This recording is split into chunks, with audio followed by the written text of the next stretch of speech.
Hi guys, it's David again. Today's topic is subject-verb agreement.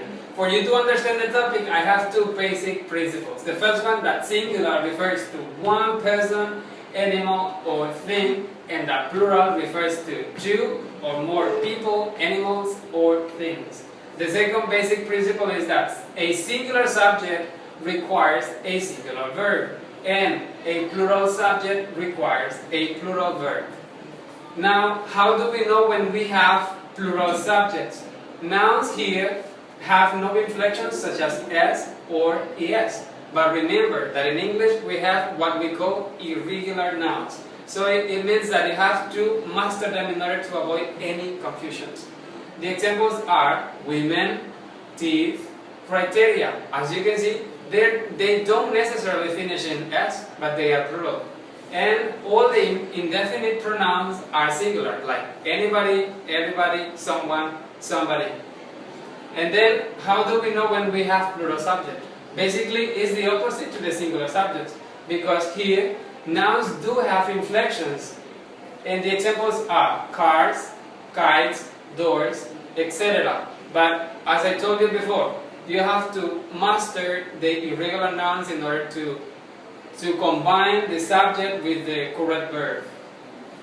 Now, how do we know when we have singular verbs? In present simple, the verb to be has the singular form, which is is.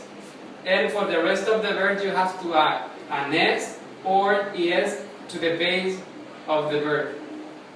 The examples are cooks, sleeps, washes, and fixes. And in the present perfect, the singular form of the verb have is has. So it means that you have to use has for singular subjects. And how do we know when we have plural verbs? In present simple, the form of the verb to be, which is for plural, is are. And for the rest of the verb, you have to keep them in the base form: cook, sleep, wash, and fix. And in the present perfect, we have have. Now guys, I'm going to explain you the rules for the subject-verb agreement. The first one is that a subject comes before a phrase beginning with of. So it means that in this sentence, the subject is a festival. You don't have to pay attention to flowers, that it seems like it's plural, but in this case, the subject is a festival. So we have to use a singular verb.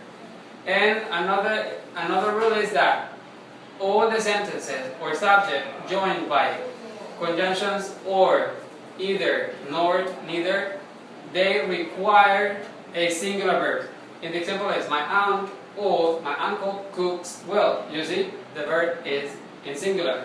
And then the third one is that subjects joined by the conjunction and require plural verb. You see in the example, a plane and the train are means of transportation.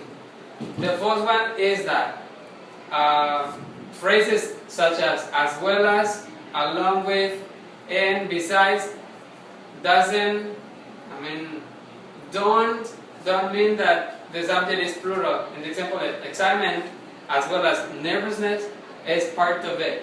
You see, excitement in this case is the subject. You don't have to pay attention to this phrase that it seems like it's another subject, but it isn't. And then for distances, periods of time, sums of money, you have to use a singular verb. And you can see the examples here. 3 miles is good to run. 5 years is a fair sentence. And $10 is not enough. Now, the last one is that words of portion such as a lot, a majority, some, all, have the subject after the word of. And the example is, a lot of cake shows her age. You see, we don't pay attention to this phrase, but we do pay attention to the word that comes after the word of. And we find cake. And in this case, cake is singular, so we have to use the verb in the singular form. Thank you for watching.